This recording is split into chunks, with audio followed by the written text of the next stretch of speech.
What's up, y'all? It's Goose. Today we're going to be going over this PRS custom semi-hollow. I got this guitar just to have a guitar in standard tuning because I didn't have a guitar in standard tuning. But I actually feel like this guitar surprised me in a lot of ways. But also this was my first time with a wraparound bridge, and that is something that I'm going to be talking about a lot. Yeah, let's go over it. First things first. For the money, this guitar is about $700. It looks absolutely phenomenal. I think they did a really good job with the matching of the flame on top of here. I don't know if it's easy to tell or not. It's not the deepest, but it's actually just really nicely matched, and it's subtle enough to where it doesn't look like it's like way too deep like some guitars can sometimes look. But I also want to mention that the finish just all around this guitar just feels really nice. And despite it being a gloss finish, the neck actually isn't too sticky, which is surprising to me because usually I really don't like gloss necks. So the bird inlays are actually really cool too. I know some people don't like the bird inlays with the inlays and the fretboard, and also just how well the sides of the frets are. I don't feel any fret sprout whatsoever. It's insanely high quality for the amount that you're paying. A few gripes though. I don't like the red dials. I'm going to be replacing these with cream dials to match the pickup rings a little bit better. But the red dials kind of don't make sense to me. There's nothing else about this guitar that feels like it needs the red dials, but it could be a historical thing. I know that the Santana PRS SE had red dials, so maybe it was a carryover from there. But I don't think it really works for this guitar quite as much. Yeah, the look of the guitar is great. I really like it. I really dig it. There are some things that I will change eventually. First thing is I actually think this guitar will look better if both the bridge and the tuner pegs were black instead of chrome.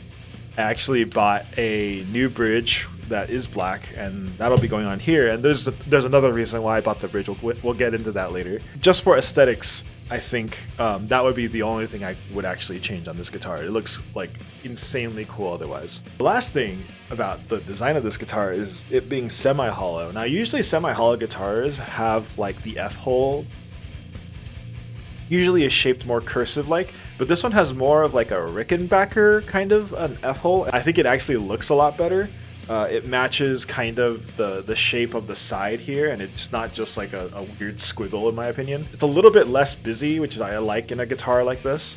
If there's anything I had to say about this F-hole is I wish they did a better job with the finish on the inside of the F-hole, because you can see clearly that there's like raw kind of wood there, and it just kind of looks out of place. But people won't notice it if you're on a stage or anything. It's only when you look down and you sometimes kind of notice it. Not a huge deal. That's kind of my view on the aesthetics. I really love how this looks. I think the headstock is just completely matching of the rest of the body. They did a great job with the headstock. You can tell that the shape of the cutaways here match like the shape of the cutaway at the top of the headstock, and it just makes it look cohesive and is a really cool like design detail. So about playability, I think this guitar plays relatively well. It's still not the most modern feeling guitar.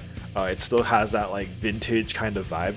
And a big part of that is because of this bridge. The bridge tries to do too much. So this bridge acts as a string anchor, height adjustment, and intonation. And it only does one of those things well. You basically string the string this way first, and you wrap it around the top of the bridge. The top of the bridge has these indents where the string goes, and then you use the giant screws on the side to adjust the height of the action. Where that gets really dicey is the fact that on the bridge itself, there are no places to adjust intonation for each string. You adjust intonation with these little screws on the side here, on the bottom here, and so therefore you can only really intonate two of the strings. So basically what you have to do is you have to intonate the B string and the A string, and hopefully the strings on either side of those two strings will be intonated enough. And that's a problem because when you adjust the height of the action, some of the strings hit this metal bit a little bit at an angle. So you can't have too much of a slant. And that means that also you can't have really precise action. Otherwise, you're going to get kind of a sitar-like sound from one of your strings. So that's what the action kind of adjusted to make it feel correct for me. I generally like my guitars at 3/64 on the treble side and 4/64 on the bass side, and I have to compensate a little bit on the treble side and make it slightly higher in order to prevent that sitar-like sound. And this is something that other people have also mentioned on forums, and it's kind of a design flaw, I guess. In the future, I will be installing this bridge with individual saddles in place of the chrome one. And this bridge is in a color that I think would just match the guitar better anyway. But as far as playability and other aspects, the neck is a interesting shape.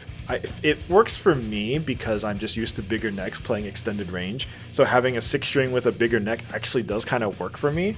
So I reviewed a Chapman not too long ago, and that guitar felt like you were picking up a broom attached to a guitar body. There was just something about how it felt that didn't feel solid in your hands. This guitar absolutely feels solid in your hand.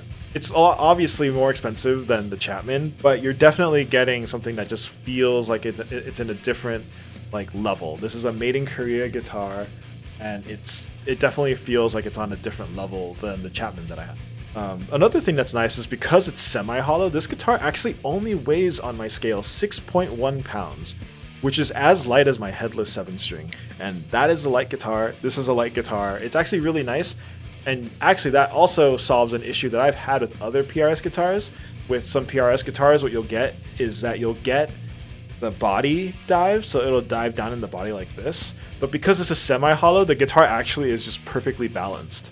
I actually have not played a PRS that was this balanced before. The one other thing about this guitar in particular versus a lot of other PRSs I played is it doesn't have a carved top. The flat top on this guitar actually is kind of my preference. I don't like playing on carved tops too much, but the flat top is perfect for me. And again, that's all preference. I'm just kind of commenting on the differences that you'd find between this guitar and your usual solid body PRS. The tuners are also actually really solid. I will be replacing them with locking tuners because that's just my preference, but the stock tuners aren't too bad. They're very smooth, and actually I can get to pitch really quickly if I need to drop D or something. I haven't found any issues with them thus far, and it's just really well done.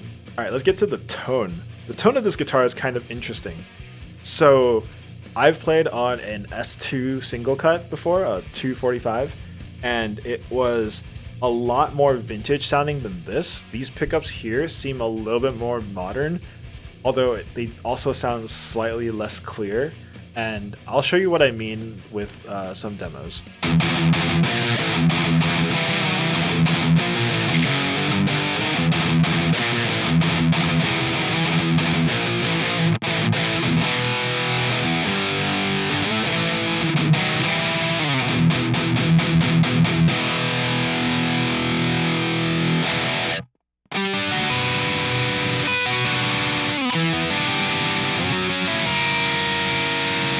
The notes kind of blend together a little bit, which isn't quite as clear as what I remember playing from the S2s, but it's still good enough.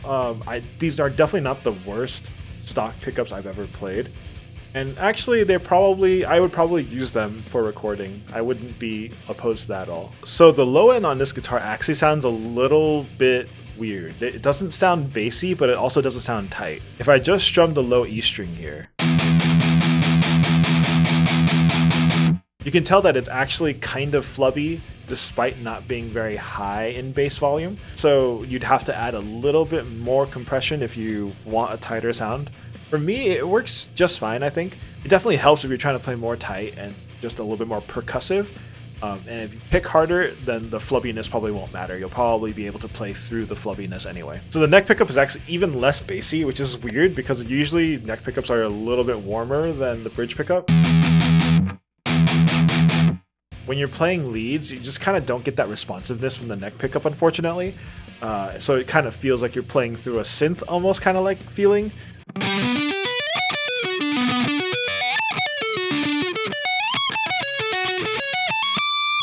But basically, you're just devoid of kind of any of that sub-bass feedback kind of from playing. Also, the pickup selector is in a very weird spot. It's like way back here under the bridge.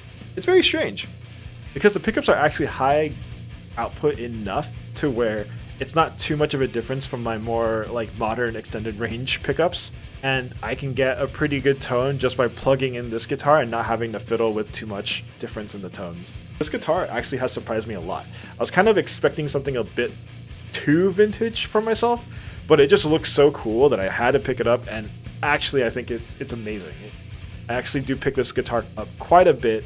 It's been about a month now, and it's definitely warmed up to me. It's become one of the guitars I play the most, and a lot of it has to do with the fact that it's light. It sounds fine, and everything's finished super well, so it feels nice to pick up. Compared to my Schecter over there, my 7-string Schecter, which is about the same price, this is definitely finished a lot nicer. Yeah, it stands pretty close to some of my guitars that are about $1,000. So kudos to PRS there. I think this is a great guitar. Anyway, that's gonna do it for me. We do streams every Friday afternoon as well, in just tone chasing or checking out new gear. If you like what you see, please like and subscribe, and I will see y'all in the next video.